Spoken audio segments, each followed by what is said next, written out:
Business तो वो होता है जो लोगों की प्रॉब्लम को सॉल्व करे, लेकिन लोगों की प्रॉब्लम सॉल्व करने वाले इन बिजनेसेस को खुद भी तो प्रॉब्लम्स आती होगी।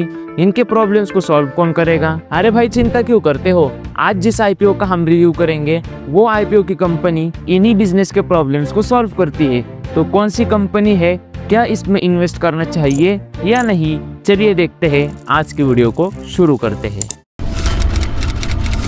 Hello, Master. Welcome to the world of...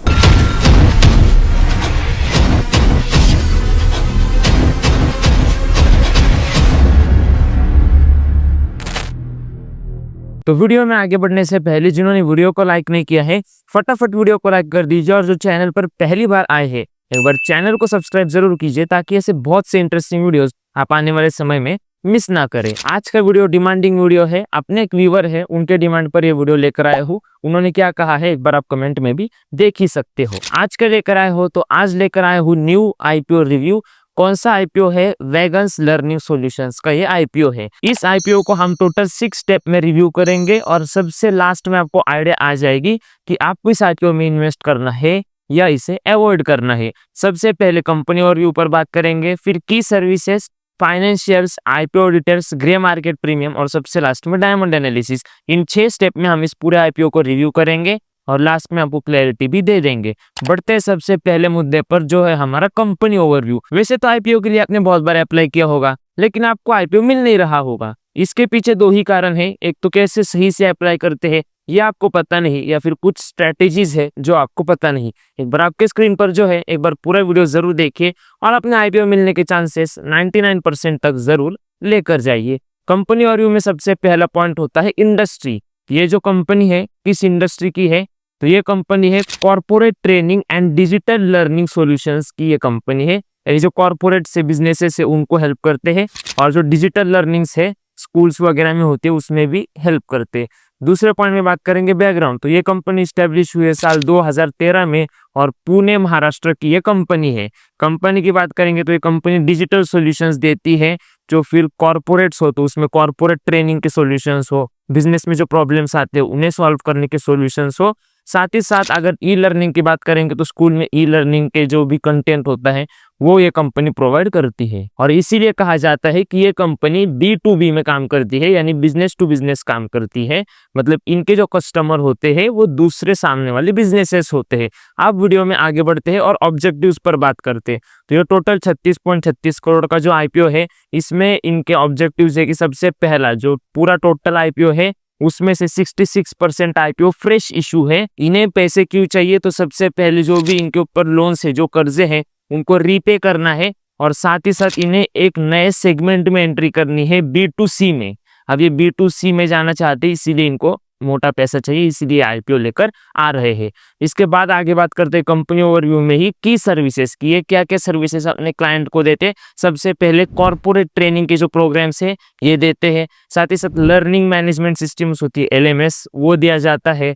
जो दूसरे बिजनेसेस है उनमें ट्रेनर की जरूरत होती है, तो ट्रेनर ये प्रोवाइड करते हैं अलग अलग डोमेन के लिए, और साथ ही साथ कस्टम ई लर्निंग सॉल्यूशंस भी देते हैं। रीच की बात करेंगे तो ये कंपनी प्राइवेट सेक्टर को ही अपना ज्यादा तो सामान देती है, लेकिन पब्लिक में भी किसी ना किसी कंपनी को अगर मदद चाहिए, गवर्नमेंट कंपनीज को, उनमें भी अपनी सर्विस देती है। रेवेन्यू डाइवर्सिफिकेशन की बात करेंगे तो सबसे पहले टोटल जितना भी कंपनी का रेवेन्यू आता है 70% आता है कॉर्पोरेट ट्रेनिंग एंड कंसल्टिंग से, और जो बचा हुआ 30% है वो आता है e learning and digital modules से। अब बढ़ते हैं फाइनेंशियल्स पर, और सबसे इंपॉर्टेंट फंडामेंटल फाइनेंशियल होता है रेवेन्यू। रेवेन्यू की अगर बात करेंगे तो साल 2022 में कंपनी का रेवेन्यू 6 करोड़ है, 2023 में बढ़कर हो जाता है 10 करोड़, 2024 में 16 करोड़। यानी अगर आप रेवेन्यू की ग्रोथ देखोगे तो अच्छे से रेवेन्यू ग्रो कर रहा है। रेवेन्यू के बाद प्रॉफिट की बात करेंगे तो इसमें 2022 में इनका प्रॉफिट था 4 लाख रुपए, 2023 में चलकर हो गया 9 लाख रुपए, और अब 2024 में हो गया 6 करोड़ का प्रॉफिट। प्रॉफिट की बात करेंगे तो शुरुआत में बहुत ही कम था, बहुत ही कम, लेकिन यहाँ पे अचानक से ग्रो हुआ है, तो कोई बात नहीं है। एसेट्स की अगर बात करेंगे तो 2022 में कंपनी के एसेट 4 करोड़ के थे, 2023 में बढ़कर 6 करोड़ के हो गए, और 2024 में एक और बार 9 करोड़ के कंपनी के एसेट्स है। एसेट्स की भी ओवरऑल बात करेंगे तो एसेट्स भी अच्छे हैं, अच्छे से ग्रो भी कर रहे हैं। आईपीओ डिटेल्स में आगे बढ़ते हैं और आईपीओ डिटेल्स में आपको मैं आईपीओ की कुछ जानकारी देता हूँ। तो आईपीओ ओपन कब होगा? 2 मई 2025 को आईपीओ ओपन होने जा रहा है। क्लोज कब होगा? तो 6 मई को आईपीओ क्लोज हो जाएगा। प्राइस बैंड की अगर बात करेंगे तो 78 से लेके 82 का प्राइस बैंड है और मिनिमम इन्वेस्टमेंट यही कुछ 1,25,000 के आसपास है। अगर आपके पास है तो ही आप सोच सकते हो। आईपीओ साइज की बात करेंगे तो 38.38 करोड़ का आईपीओ है और कहाँ पर लिस्ट होगा? तो बॉम्बे स्टॉक एक्सचेंज का एसएमई पर ही आईपीओ लिस्ट होगा। एसएमई आईपीओ है, इसके अलॉटमेंट यानी आपको ये आईपीओ मिला है या नहीं कब पता चलेगा? 7 मई को पता चलेगा। और इसकी लिस्टिंग कब होगी? तो 9 मई 2025 को इसकी लिस्टिंग भी हो जाएगी। अगला इंपॉर्टेंट पॉइंट है grey market premium. Grey market premium में मैं आपको बताना चाहता हूँ कि grey market premium stock market में किसी भी आईपीओ की ऑफिशियल डीलिंग शुरू होने से पहले जो ब्लैक मार्केट है उनमें उसकी डीलिंग शुरू होती है, उसे कहा जाता है ग्रे मार्केट। और वहां पर लोग कितना एक्स्ट्रा देने के लिए तैयार है उसे कहा जाता है ग्रे मार्केट प्रीमियम। कंपनी के ग्रे मार्केट प्रीमियम की बात करेंगे तो 0 रुपीज का ग्रे मार्केट प्रीमियम है और परसेंटेज में भी बात करेंगे तो 0 रुपीज का ग्रे मार्केट प्रीमियम है। अब आ जाते हैं सबसे इंपॉर्टेंट पॉइंट पर जो है डायमंड एनालिसिस। यहाँ पर आपको पता चलेगा कि आपको आईपीओ में इन्वेस्ट करना है या इस आईपीओ को अवॉइड करना है। सबसे पहले मैं इस कंपनी के बारे में कहना चाहता हूँ कि ये कंपनी का जो पोर्टफोलियो है काफी ज्यादा डाइवर्स है। अलग अलग तरह की सर्विसेज और प्रोडक्ट ये कंपनी ऑफर करती है जो कि अच्छी बात है। दूसरी अच्छी बात ऐसी है कि ये कंपनी को एनएसडीसी का सर्टिफिकेशन मिला है, नेशनल स्किल डेवलपमेंट कॉर्पोरेशन की तरफ से ये कंपनी सर्टिफाइड है जो एक गवर्नमेंट ऑर्गेनाइजेशन की तरह काम करती है। अगली इनकी जो अच्छी बात है वो है कि ये स्किल बिल्डिंग पर फोकस करती है और कहीं ना कहीं गवर्नमेंट भी स्किल बिल्डिंग को सपोर्ट करती है कि जो यूथ है, जो युवा है, उनमें स्किल बिल्ड होनी चाहिए।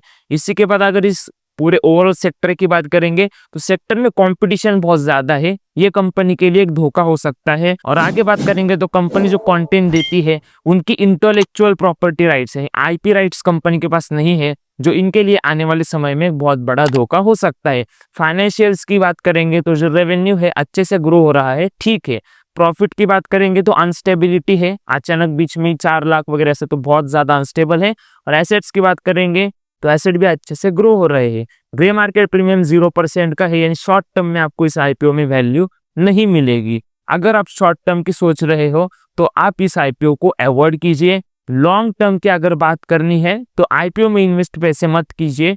जब ये लिस्ट हो जाएगा तब आप थोड़े समय के लिए रुकिए, आईपीओ के जो शेयर्स है वो कैसा परफॉर्म करते हैं वो देखिए और उसके बाद ही इस आईपीओ में एंट्री लीजिए। फाइनेंस के बहुत से वीडियो अपने चैनल पर अवेलेबल है, एक बार फाइनेंस की वीडियो जरूर देखिए। फाइनेंस के साथ साथ बिजनेस के भी वीडियो है और सबसे लास्ट में लाइफ कोचिंग के भी वीडियो है। एक बार आपके स्क्रीन पर जो है सारे वीडियो जरूर देखिए। फाइनली अगर आप यूट्यूब पे देख रहे हो तो सब्सक्राइब कीजिए, फेसबुक या इंस्टाग्राम पे देख रहे हो तो फॉलो कीजिए। धन्यवाद।